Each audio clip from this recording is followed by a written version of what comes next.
여러분들 화면 잘 보이시나요? 화면 잘 보이시나요? 네. 그럼 진행을 하도록 할게요. 이제 자바스크립트의 기초 및 개요를 6주차 기초 스터디 시작하겠습니다.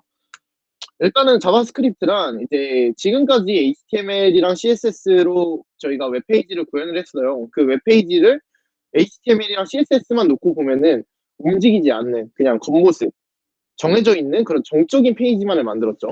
근데 그런 해당 부분을 동적인 페이지, 이제 움직임이 있고, 말 그대로 아까 제가 말씀드렸던 것처럼 이제 페이지에 뇌를 넣어준다는 느낌이에요. 웹페이지에 좀 더 생동감을 불어넣기 위해 만들어진 프로그래밍 언어라고 생각을 하시면 됩니다. 자바스크립트는 이름처럼 말 그대로 자바를 기반으로 한 언어라고 생각을 하시면 돼요. 그 스크립트 언어들이 여러 개가 있는데 뭐 자바 JS를 가장 많이 사용을 하죠. 자바를 기반으로 한 언어여서 자바를 어느 정도 알고 계신다면은 이 해당 부분을 진행을 하는데 좀 어려움 없이 쉽게 따라갈 수 있을 거예요. 일단 자바스크립트 소스 코드 위치는 혹시 그 스타일 시트, 그러니까 CSS 언어는 스타일을 어디다 넣어줬죠? 헤드 부분에다가 넣어줬죠. 근데 이 자바스크립트 같은 경우는 헤드, 바디, 안쪽 둘 다 어디다 넣든 상관이 없어요.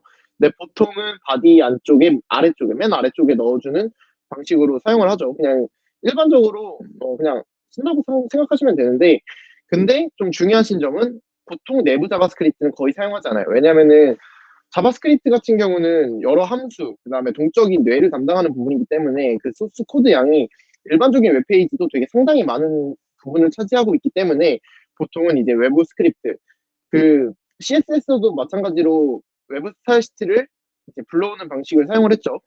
그래서 이제 뭐뭐.js라는 파일을 만들어주고 그 안에다가 스크립트를 그 코드를 작성을 해준 다음에 이 헤드 안에다가 스크립트하고 주소를 마찬가지로 넣어주면 됩니다. 이런 식으로 사용을 하고 자바스크립트는 자바를 사용해 여러분들 다 자바를 사용해 보셔서 알 것 같지만 이 세미콜론 무조건 그 해당 코드 한 줄의 실행문의 마지막에는 세미콜론을 찍어줘야 돼요. 그래야지 그 실행문이 그 마무리됐다라는 뜻이고 대소문자도 구분되고 변수나 이름, 뭐 함수 이름 이런 걸 사용할 때는 대소문자를 정확하게 오타 없이 사용을 해줘야지 코드를 구현하는데 어려움이 없습니다. 지금 마찬가지로 지금 보면은 자바스크립트인데 앞에가 소문자죠. 여기는 앞에가 대문자고 이건 두 개는 다른 변수로 취급한다라는 점을 알고 계시면 됩니다. 뭐 주석은 슬래시를 하고 하면 되는데 뭐 가장 편리하게 사용하는 방법은 주석을 사용하고 싶은 코드 제가 보여드릴게요. 웹스토어로 들어가서 제가 작업을 하고 있는 뭐 이런 자바스크립트 파일이죠. 그냥 이 해당 부분을 쓱 긁어가지고 컨트롤 슬래시를 하면은 이런 식으로 됩니다. 다시 이 부분을 컨트롤 슬래시를 하면은 다 원래대로 돌아오고요. 이런 것들은 뭐 주석은 간단하게 여러분들 다른 언어 파이썬이나 자바에서도 사용을 하셨을 거니까 간단하게 설명을 하고 넘어가도록 하고 뭐 자바스크립트의 출력 이제 여러분들 혹시 자바 다 써보셨으면은 다들 아실 텐데 자바는 출력을 어떻게 하죠? 프린트 ln인가요? 제가 맞아 system.out.print ln인가를 많이 사용하는 걸 알고 있어요. 그런 것처럼 자바스크립트에도 출력을 할 수 있는 그런 메소드가 존재를 합니다. 첫 번째로는 윈도우 alt 제가 영어를 잘 못 읽어서 일단은 그대로 읽을게요. 이 자바스크립트의 기능은 어떤 기능이냐? alt 그냥 ERT 이 함수를 사용하고 안에다가 텍스트를 사용을 하게 되면은 대화창이 그러니까 알림창이 띄워지는데 이런 것들 이거는 뒤에 제가 실습도 있는데 그 부분에 사진이 있어요. 그거를 설명할 때 알려드리도록 할게요. 그다음에 document.write가 가장 대중적으로 쓰이는 그 부분이에요. 어떤 느낌이냐? document.write를 사용을 하는 값을 보여드리면서 하는 게 좋겠죠. 브러즈를 하고 여기다가 진행하도록 할게요. 게다가 일단은 스타일 시트를 따로 분리 안 하고서는 제가 스크립트 태그를 사용을 해서 진행을 하도록 하겠습니다. document.write를 하고 안녕하세요 이런 식으로 진행을 하도록 할게요. 그 다음에 닫아주기. 그 다음에 이 부분은 제가 잠시 없애고 코드를 한번 실행시켜 보도록 하겠습니다. 보이시나요? 이런 식으로 출력이 되게 하는 가장 기본적인 헬로월드, 자바에서 헬로월드를 하셨을 때처럼 생각하시면 돼요. 그래서 document.write가 system.out.println 그거랑 같은 개념이라고 생각을 하시면 돼요. 이거는 웹페이지가 로딩 될 때 가장 먼저 이 부분의 데이터를 출력을 해주는 그런 함수예요. 이거 외에 이거를 지금 웹페이지를 출력해줄 때는 이걸 제일 많이 쓰는데 사실상 제일 많이 그 해당 부분을 확인하고 싶을 때 사용하는 거는 이 console.log라는 부분이에요. console.log는 어떤 느낌이냐? 여러분들이 이 내부에서 선언을 해주는 그 상수가 있을 거예요. let으로 뭐 넘버라는 거를 하고 넘버로 1을 제가 줄게요. 그 다음에 이 넘버를 확인하고 싶을 때는 document.write 이 부분을 넘버로 바꿔볼게요. 넘버로 바꾸면은 지금 페이지가 어딨어? 페이지가 1이 이렇게 이 넘버가 출력이 되게 되겠죠. 근데 이렇게 이거를 직접적으로 하나하나 웹페이지를 출력을 하게 되면은 되게 불편해요. 왜냐면은 저희는 이거를 사실상 이건 자바 같은 언어가 아니잖아요. 저희가 만들려고 하는 궁극적 목표는 웹페이지예요. 그리고 웹페이지가 가득하게 채워져 있는데 딸랑 이거 보려고 그 해당 만들어 놓은 웹페이지를 깨고 싶진 않죠. 그것 때문에 이거를 그 document.write를 사용하지 않고 자바스크립트 내에서 사용된 상수를 보고 싶을 때는 console.log를 제일 많이 사용을 해요. console.log를 사용하고 그 안에 넘버를 사용하는 식으로 하는데 이러면은 이걸 봤을 때 보이진 않아요. 이거를 어디서 확인하냐? 이 부분을 검사로 확인하는 거예요. 검사로 확인하고 이 위에 콘솔 부분을 보게 되면 이 위에 1 찍히신 거 보이나요? 여러분들이 파이썬 같은 에디터를 툴을 사용을 할 때 실행을 시키고 밑에 뜨는 걸 그 콘솔 부분을 여기서도 볼 수 있습니다. 그거를 보고 싶을 때 console.log라는 그 함수를 메소드를 사용을 해서 보면 됩니다. 그 다음에 뭐 연산자. 이 부분은 그냥 간단하게 하고 넘어가도록 할게요. 왜냐하면 여러분들이 자바를 다 할 줄 아시기 때문에 자바스크립트 내에서도 사용을 하시는데 어려움이 없을 거예요. 플러스 마이너스 곱하기 슬래시 그 다음에 나머지를 반환한다. 이거 전부 자바에서 나온 개념이죠. 지금 제가 뭐 자바를 안 배우신 분들이면 이걸 하나하나 보여주면서 설명을 하는 게 맞지만 자바를 전부 배우셨고 확실히 자바 다 배우셨죠? 혹시 자바 F 받으신 분 계실까요? 근데 F 받으셨어도 이건 할 줄 아실 거예요. 왜냐면은 전 자바를 F 먹고 이 부분을 할 수 있었거든요. 그러니까 걱정 안 하시고 들으시면 될 것 같습니다. 연산자 뭐 마찬가지로 지금 그냥 상수가 2개 선언돼 있을 때 그 부분을 연산할 수 있는 그런 연산자라고 생각을 하시면 돼요. 그다음 대입 연산자에 대해 설명을 해드리면은 대입 연산자는 이제 지금 제가 여기 넘버는 1이라고 했던 것처럼 해당 상수명에다가 상수 값을 넣어주는 그런 걸 사용할 때 대입 연산자를 사용을 하죠. 대입 연산자를 사용하는 거는 뭐 는이 있고 뿔는 이건 더해주는 거죠. 이 값에다가 뒤에 있는 값을 더해준다. 얘는 빼준다. 얘는 곱해준다. 얘는 나눠준다. 얘는 나머지로 치환해준다. 이런 느낌. 증감연산자는 이것도 자바에서 써보셨을 텐데 앞에다 뿔뿔을 쓰면은 1을 증가시킨 후에 해당 연산을 진행하는 거고 얘 같은 경우는 이 x에다가 뿔뿔 1을 증가를 시켜주는 거죠. 마찬가지로 마이너스도 마찬가지고요. 증감연산자의 순서는 지금 뭐 여기 보신 것처럼 이렇게 나와 있는데 이 해당 부분은 자바를 써보셨으면은 전부 다 사용을 하실 줄 아실 거고 그 다음에 만약에 썼는데 안 된다 그럼 반대로 그러니까 이 해당 기능을 쓰고 싶은데 뭔가 이상하다 하면 반대로 써보고 뭐 구글에 찾아본다던가 이런 식으로 진행을 하면 될 것 같아요. 연산자는 사실 되게 간단한 것들이니까 넘어가도록 할게요. 비교 연산자 같은 경우도 이제 이 자바에서 다 쓰이는 건데 여기서 좀 특별하게 아셔야 될 게 이 능 개념인데 제가 자바를 잘 몰라서 이 자바에도 능 개념이 있나를 잘 모르거든요. 그래서 일단은 설명을 해드릴게요. 이 부분은 능 사용되면 뭐죠? 원래 기본적으로 여러분들이 고등학교 때까지 배웠던 수학에는 능을 사용하게 되면 같다라는 의미를 사용하게 되는데 컴퓨터 언어 그러니까 컴퓨터 언어 같은 경우에서는 이제 능을 사용하게 되면 대입 그러니까 치환을 해주는 의미로 사용하게 되죠. 그래서 같다라는 의미를 사용해주기 위해서는 능을 사용을 했습니다. 근데 능은 어떨 때 사용을 하냐? 값이 같고 같은 타입일 때까지 신경을 써주는 게 능이에요. 느낌표 능도 마찬가지인 경우고요. 이 비교 연산자 같은 경우도 여러분들 거의 다 아시는 거고, 혹시라도 모르는 부분이 있으면은 PDF를 확인하시면서 코딩을 한번 해보는 것도 좋을 것 같아요. 어차피 나도 한 번 정도 써보시면은 연산자 같은 경우는 바로바로 추후에 사용을 할 때도 바로 생각나서 사용을 하게 되거든요. 일단은 연산자는 간단하게 넘어가도록 하고, 뭐 논리 연산자는 조금 어려우실 수도 있어서 간단하게서만 설명을 더 드리고 넘어가면은, 이 땡땡, 그러니까 이 앞에가 A가 있고 뒤가 B가 있겠죠. A랑 B가 같으면은 둘 다 참일 때, 둘 다 참일 때는 참 true를 반환을 하고, 슬래시 슬래시는 하나라도 참이면은 true를 반환. 그다음에 이 뭐야, 이 느낌표 같은 경우는 참이면 거짓을 반환, 거짓이면 참을 반환 이라고 하는데, 뭐 논리 연산자도 자바에서 써보셨을 테니까 이 부분은 간단하게 넘어가도록 하고, 제어문도 if문, 스위치문. 혹시 여러분들 지금 잠깐 채팅을 한번 보도록 할게요. 채팅을 보는데, 여러분들 채팅으로 혹시 if문이랑 스위치문, 스위치문은 좀 모를 수도 있으니까 if문이랑 else문 이런 거를 사용하는 조건문의 형식을 잘 모르신다 하시는 분은 손을 들어주시면 감사드리겠습니다.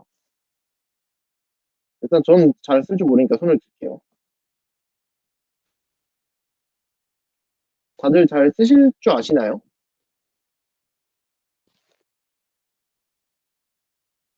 오, 소정이가 쓸 줄 잘 모른다고 하네요. 소정이는 혹시 자바 실내지만 F 맞으셨나요? 네, 도큐멘트하고 넘어가도록 하겠습니다. 그러면은 if도 간단하게 설명을 할게요. if는 어떤 식으로 사용을 하냐? if는 말 그대로 가정의 조건을 얘기할 때 사용하는 방식이에요. 지금 보시면은 사용하는 문법은 if하고 소괄호를 쓰고 안에 있는 식을 쓰고 그다음에 이렇게 하는데, 이거는 제가 실습으로 빠르게 보여드리도록 할게요. 렛이라는 넘버는 그대로 사용하고, 콘솔도 한번 사용을 할게요. 어, if 뭐가 있냐? 넘버가 넘버가 1이면은 콘솔 점 로그로 텍스트 111 이걸 출력을 하고, 그다음에 else면 콘솔 점 로그로 이거를 출력을 하는 걸로 해볼게요. 이렇게 하고 여기서 실행을 시켜보면은 어떤 값이 나올까요? 111이 나오죠. 근데 만약에 아이고, 여기 있는 이거를 2로 바꿔보도록 할게요. 이렇게 바꾸면은 뭐가 나올까요? 2가 나오죠. 이런 식으로 지금 그 if문에 있는 조건식이 참일 때는 이 부분을 실행을 해준다. 이 if문 안에 있는 코드들을 실행을 해준다. else는 이 if문을 빼고 그 이외의 것들을 실행했을 때 이걸 해준다. 중간에 하나만 추가를 해줄게요. else if문이라는 문이 있죠. else if를 이렇게 쓰는 게 맞나요? 맞네요. else if도 조건식을 써줘야겠죠. 조건식을 어떤 걸 해주냐? 넘버가 뭐 3이면, 아이고, 3이면 뭐 콘솔.로그에서 얘는 넘버를 추가해 들어볼게요. 2죠. 그러면은 얘가 만약에 3으로 바꿔보면은 1일 때는 지금 3이 나온 거 보이시죠? 1일 때는 패스. 3일 때 걸리네? 이 부분 실행해야지 하고 콘솔.로그를 실행을 하는 거예요. 이런 식으로 뭐 조건문은 여러분들 뭐 하도 익숙하니까 간단하게 넘어가도록 하고, 스위치문 같은 경우는 지금 보시면은 자주 사용하는 부분은 아니지만 일단 알려드리면, 스위치하고 여기에는 변수를 넣어주는 거예요. 방금 넘버 같은 부분을 넣어주고, 그 넘버의 경우가 여러 개 있을 때 사용하는 건데, 이 케이스가 예를 들어 여기다 케이스에다가 1을 넣으면 넘버가 1일 때 이 해당 조건문을 실행을 하는 거예요. 케이스가 만약에 여기 넘버가 2가 그냥 숫자 2가 적혀 있으면은 이 넘버가 이때 이 위에 어떤 조건도 없을 때 디폴트 안에 있는 코드를 실행을 한다라고 사용할 때 조건문을 이런 식으로 사용을 합니다. 3학년 전자는 여러분들이 자바스크립트에서 되게 많이 사용을 하실 거예요. 이 부분은 어떤 식으로 사용하는 표현식이 있고, 이 표현식이 어떤 느낌이냐면은 여기 뭐 예를 들어 아까 넘버가 지금 위에 1이라고 선언이 돼 있을 때 넘버 넣는 1이냐 했을 때 이게 true면은 반환값 1을 출력하고, 이게 만약에 false면은 반환값 2를 하는 그런 상황 연산자도 여러분들 알고 계시면 도움 많이 될 거예요. 반복문은, 잠시만요. 혹시 여러분, 죄송한데, 지금 제 노트북의 배터리가 8%여서 잠시 충전을 좀 하고 오도록 할게요. 잠시만요.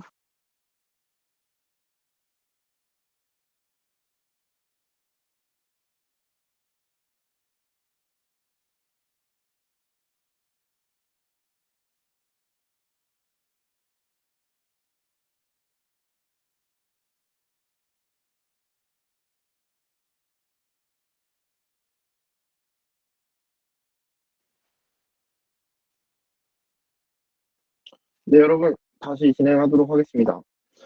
반복문 같은 경우는 이것도 마찬가지로, 자바에서 사용하는 그런 한 가지 그거를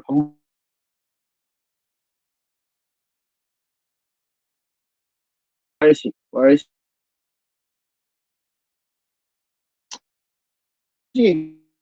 만 얘를 넘버라는 게, 정말 여기서 이것도 보여드리도록 할게요, 한번.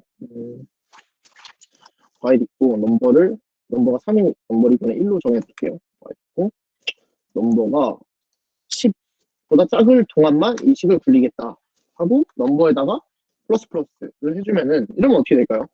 그러면은 이 넘버가 플러스 1이 되면서 여기다 도큐먼트 점, 아니다. 콘솔 점, 콘솔 점, 로그 점 하고 넘버를 넣어주도록 할게요. 이런 식으로 하고 실행을 시켜보면은 어떤 식으로 진행이 되냐. 보시면은 2, 3, 4, 5, 6, 7, 8, 9, 10 하고 10에서 보니까 얘가 걸리네. 넘버가 10보다 작아야 되는데 10이 돼버리니까 이 조건식이 거짓이 되죠. 거짓이 되면은 이 코드를 실행을 하지 않고 종료를 한다. 이런 식으로 알고 계시면 돼요.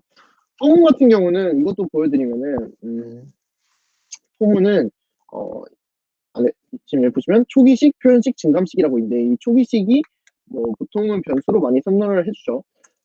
let i는 0 하고, 넘버가 10까지일 때 i를 플러스 해준다. 넘버에다가는 플러스 i.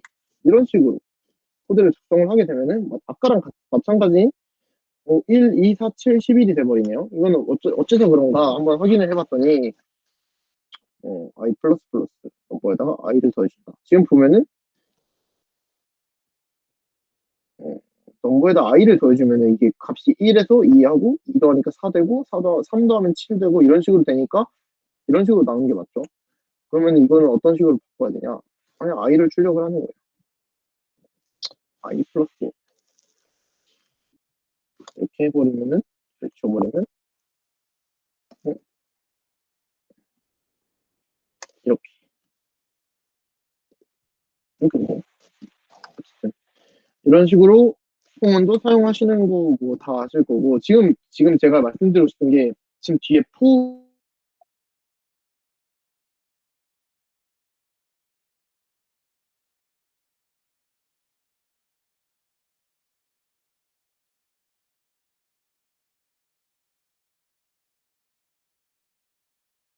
그냥 있다라고만 알고 계시면 되고 넘어가도록 하겠습니다. 굳이 알아야 될 필요가 없다고 생각을 해서 사실 저도 이거 안 쓴지 23년 됐거든요. 24년이구나. 24년 됐으니까 걱정 안 하시고 넘어가도 될 것 같아요. 타입. 타입은 숫자 타입, 문자열 타입, 불리언 타입, 뭐 자바에서도 하셨겠지만 숫자는 말 그대로 넘버, 그러니까 숫자를 얘기하는 거고 문자열은 큰 따옴표 안에 들어가 있는 텍스트를 문자열 타입으로 선언을 해주고 불리언 타입은 true, false로 나누어진 그런 참거짓을 판별하는 그런 타입이죠. 근데 좀 있어요. 어떻게냐면은 여러분들은 그 자바에서 선언을 하실 때 숫자면은 int, 뭐 문자열이면은 그 차 이런 식으로 그다음에 불리언이면 불리언하고 불 이런 식으로 선언을 했는데 자바스크립트 같은 경우는 이 타입이 정해져 있어요. 정해진 걸로만 계속 선언을 하는 건데 그 타입에 대해서 알려드리도록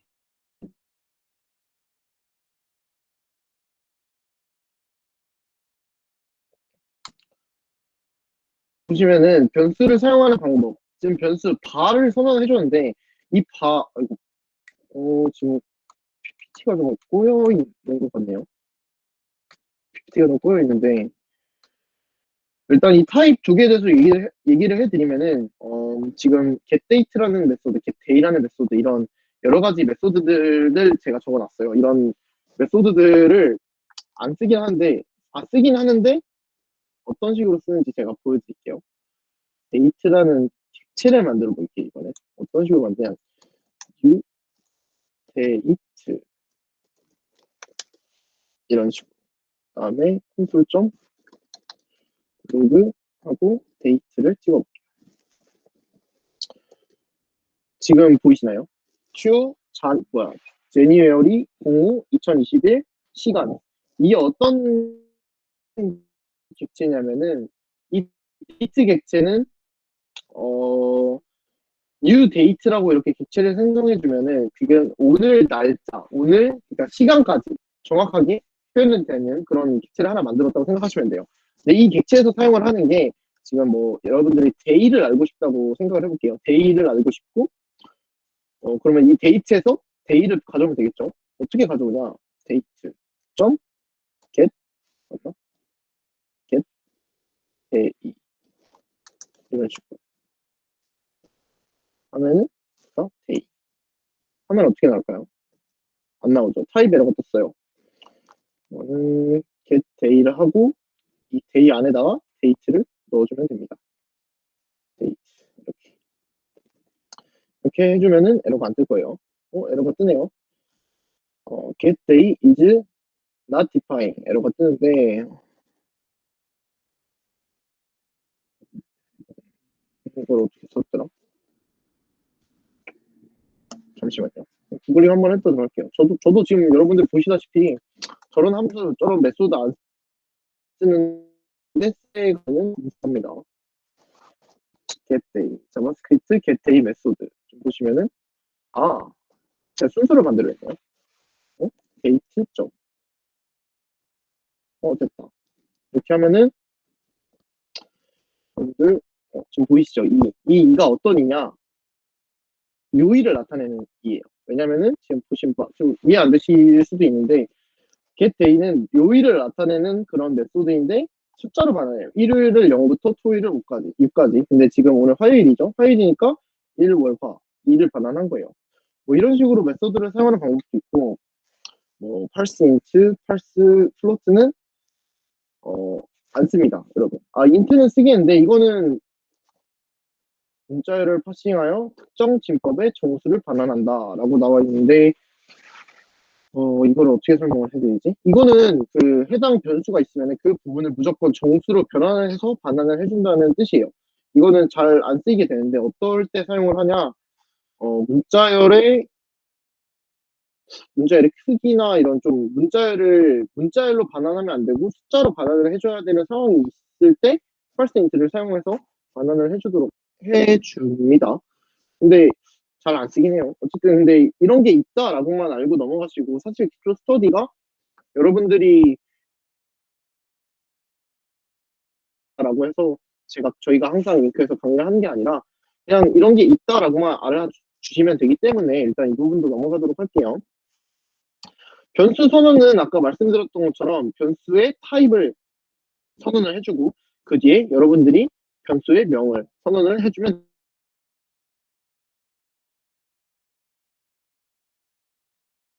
선언과 동시에 변수를 소개해줘도 되기 때문에 그냥 여러분들이 편한 방식으로 선언을 해주면 됩니다. 근데 만약에 변수명을 이렇게 발을 선언을 안 해주고 그냥 먼스에다 12를 넣어버리게 되면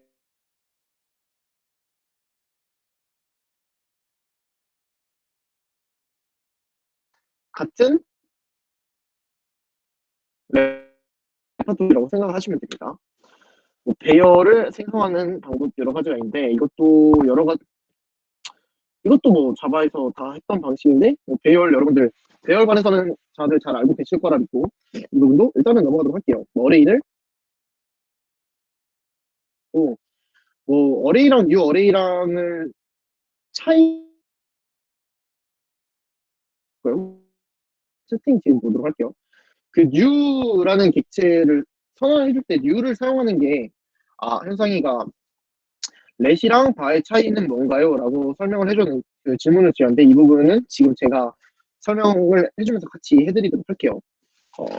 일단은, 그 뭐야, new 어레이랑 그냥 어레이 객체 선언한 방식의 차이는 사실상 둘 다 같은 객체, 어레이라는 객체를 생성해주는 방식이에요. 근데 그거 두 개의 차이가 그 컴퓨터 구조를 보면은 이 어떤 한 가지 작업을 할 때 그 작업을 수행하는, 하죠. 그 존재를 하는데 그 메모리가 이제 new 어레이를 사용을 하게 되면은 그 일을 좀 덜 하게 되는, 그러니까 메모리의 소유를 줄이는 방식이라고 생각을 하시면 돼요. 근데 그러면은 어레이만 하면 되지 왜 뉴 어레이를 하냐라고 물어보시는 분들이 계실 거예요. 근데 그 부분은 사실 저도 모르겠어요. 왜냐면 두 개 차이는 알겠는데 왜 뉴 어레이를 쓰지 그냥 어레이가 있을까라는 질문에 대해서는 답변해드리기가 힘들 것 같은데, 뭔가 제 생각에는 원래는 어레이라는 객체를 생성하는 방식이 있었는데 그 방식을 좀 더 간편하게 좀 더 효율적으로 사용하기 위해 뉴 어레이라는 걸 만들어 놓은 게 아닐까. 그렇다고 해서 어레이를 지울 필요는 없으니까 기반으로 만든 거니까 남겨두지 않았을까라는 생각을 했네요, 저는 일단. 그래서 보통은 뉴 어레이로 선언을 해주는 방식을 배열 선언을 많이 해주게 돼요. 자바스크립트에서는. 그 해당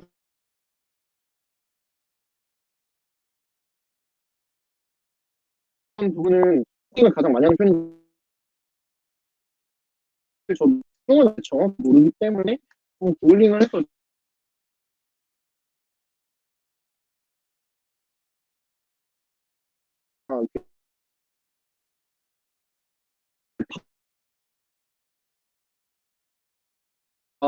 그 상수로 이제 정해져 있는 그런 걸로 알고 있는데, 멈췄네요. 자, 반은 아 ES6 ES6 때문이구나.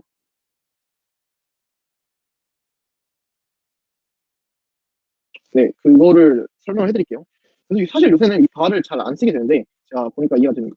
EX6라는 문법이 있어요. 그게 자바스크립트를 기반으로 하는, 그러니까 자바스크립트의 기반이 되는 문법인데, 그 문법이 되게 여러 버전이 있어요. 근데 그 ES6가 지금 현재 자바스크립트가 사용하는 문법이라고 생각을 하시면 되는데, 그 이전 버전에서는 바라는 형식의 변수를 사용을 했어요. 근데 이제 EX6에서는 let이라는 변수명으로 바꾼 거죠. 근데 지금까지 바를 써왔던 그런 코드들은 어떻게 되냐라는 것 때문에 그거를 이제 둘 다 같이 사용할 수 있게. 그러니까 ES6 이전에는 바를 사용했고 ES6에서는 let을 사용한다. 그리고 const는 let이랑 바처럼 그 재정의가 가능한 변수가 아니라 한 번 선언을 했을 때 그 값이 변하지 않는 그런 변수라고 생각을 해주시면 돼요. 근데 이제 그래서 종이의 이제 스터디를 보면은 종이는 항상 바를 쓰지 말라 그래요. 무조건 let을 쓰라고 하는데 그 이유가 지금 현재 저희가 사용하고 있는 문법은 ES6니까 그 문법에 맞는 변수명을 사용하는 거겠죠. 그렇게 알고 계시면 됩니다. 이제 뭐 함수도 뭐 자바스크립트랑 같은 개념인데, 자바랑 같은 개념인데, 여러분들 수학 시간에 함수 다들 배우셨을 거예요. 함수는 어떤 게 있죠? 뭐 y는 뭐 2x 플러스 1 이런 것들이 있는데 그 y는 2x 플러스 1이라는 것 자체가 어떤 의미인지 생각을 해보면은 x라는 변수에다가 어떤 값을 넣어주든 y의 값은 변한다. 그러니까 어떤 값을 넣어주면은 그 x의 값에 따라 y의 값이 변하는 그런 일련의 계산식이라고 생각을 해주시면 돼요. 쓰는 방식은 펑션이라고 선언을 해주고 그다음에 함수명 가로치고 안에 있는 매개 변수를 넣어주면은 그 해당 a 플러스 b의 값에 따라서 그 결과값이 y가, 여기서 a 플러스 b가 x인 거고 y가 이제 이거를 통해서 나온 리턴되는 그 값이 y라고 알 수 있겠죠. 뭐 이런 걸로 알고 계시면 되는데, 지금 변수 중에 지역 변수랑 전역 변수라는 차이가 있는데 그냥 간단하게 이건 되게 간단한 개념이거든요. 사실 이것도 자바에서 마찬가지로 사용된 개념인데 여러분들이 좀 어려우실 수도 있을 거예요. 지역 변수 같은 경우는 중괄호 안에다가 선언을 해주는 그런 변수예요. 지금 A랑 B 같은 경우는 이 펑션 함수 안에서만 사용이 되는, 그러니까 만약에 이 스크립트 태그 안에서 펑션 안에서 A랑 B를 썼는데 이 함수 밖에 콘솔 로그로 A, B를 찍어보면은 A, B는 나오지 않게 돼요. 전역 변수 같은 경우는 스크립트 태그 안에는 있으나 함수 밖에 선언이 돼서 중괄호 안에, 함수 안에서 쓰든 함수 밖에서 쓰든 언제든 사용 가능한 그런 변수라고 생각을 해주시면 됩니다. 이게 제가 아까 전에 말씀드렸던 윈도우 알터 부분인데요. 알터 함수를 이렇게 사용을 하게 되면은 지금 여기 오른쪽에 보이시는 것처럼 알림 창이 뜨고 해당 텍스트가 나오는 방식을 얘기를 합니다. 그다음에 뭐 컨펌이라는 그게 있는데 이것도 지금 이번 주에 제가 내드릴 과제를 하려면은 이 해당 부분을 아셔야 될 거예요. 지금 컨펌 보시면은 이 컨펌은 그 뭐라 해야 되지? 그 두 가지로 나뉘어서 확인이랑 취소, 그러니까 확인이랑 취소 버튼으로 나뉘어서 확인을 눌렀을 시에 다른 창이 띄어지고 취소가 눌렀을 시에 다른 창이 띄어지게 가능한 그런 내장 함수예요. 이건 자바스크립트 내에 있는 함수이고, 그래서 확인을 누르면은 지금 이런 왼쪽에 있는 예제 코드를 보고 이렇게 진행을 하면은 확인을 눌렀을 때는 if문에 있을 때 이 부분이 나오게 되고 취소를 눌렀을 때는 이 부분 이렇게 나오게 되는 함수를 컴펌 함수라고 생각을 하시면 됩니다. 제가 이번 주에 자바스크립트의 되게 기초 부분을 알려드렸어요. 근데 이거를 뭐 여러분들 지금까지 배운 거 토대로 이번 과제에 내드렸는데 자바랑 큰 차이가 없어서 여러분들 금방 되게 하실 거라고 생각을 하고 과제를 내드릴게요. 이거 같은 경우는 소스 코드를 드릴 거예요. 지금 보시면은 뭐 이렇게 코드가 있고 여러분들이 점수를 입력을 받은 다음에 그 입력받은 점수에서 이제 콘솔로 성적, 학점을 출력을 하는 그런 함수를 만들어서 구현을 해오시면 되고 이 부분은 캡처를 해서 그 슬랙에 올려주시면 될 것 같아요. 그 다음에 그러니까 이번 주 과제, 그러니까 저번 주 과제죠. 오늘 봤던 과제를 좀 더 여러분들 이제 개인 홈페이지 만드는 거잖아요. 그런 거를 응용할 수 있게 과제를 하나 더 내드릴 거예요. 로그인 에러 판별을 내드릴 건데, 여러분들이 인풋을 구현을 해주시면 돼요. 여러분들 개인 홈페이지 만든 것들에 인풋을 구현을 받고 거기에 그 스크립트 코드 내에서 여러분들이 변수로 아이디랑 비밀번호를 선언을 해준 다음에 그 아이디랑 비밀번호랑 인풋이랑 비교를 했을 때 맞으면은 로그인 완료, 틀리면은 이렇게 틀렸다고 대신 어떤 것이 틀렸는지를 알려주는 알림을 띄워주면 돼요. 이거 같은 경우는 뭐 제가 자바스크립트 어떤 메소드를 사용하면 되냐, 뭐 인풋이랑 이런 것들은 다들 하실 수 있겠죠. 그냥 입력받은 아이디, 이거는 if문에서 비교를 해주셔도 되고 그 외에 여러 가지가 있겠죠. 뭐 보통은 제가 생각하기엔 if문을 많이 쓰실 거라 생각을 해요. if문을 쓰셔서 이거 두 개를 비교를 해서 알림창을 알터, 아까 내장 함수였죠. 이 부분을 사용을 해서 여기다가 띄워주시면 될 것 같아요.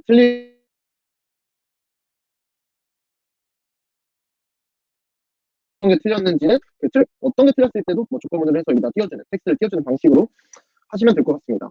이 그런 것들을 꾸미면은 여러분들 다들 좋겠죠. 그런 식으로 좀 꾸미셨으면 좋겠고, 만약에 이제 인풋을 받지 않을 것이다 라고 하시는 분들은 따로 구현을 하셔서 그 슬랙에 올려주시면 될 것 같습니다.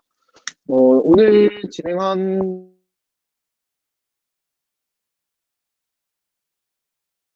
일단은 오늘 자바스크립트 6주차 기초 스터디는 여기까지 마무리하도록 하겠습니다. 녹화는 일단 중지를 하도록 할게요.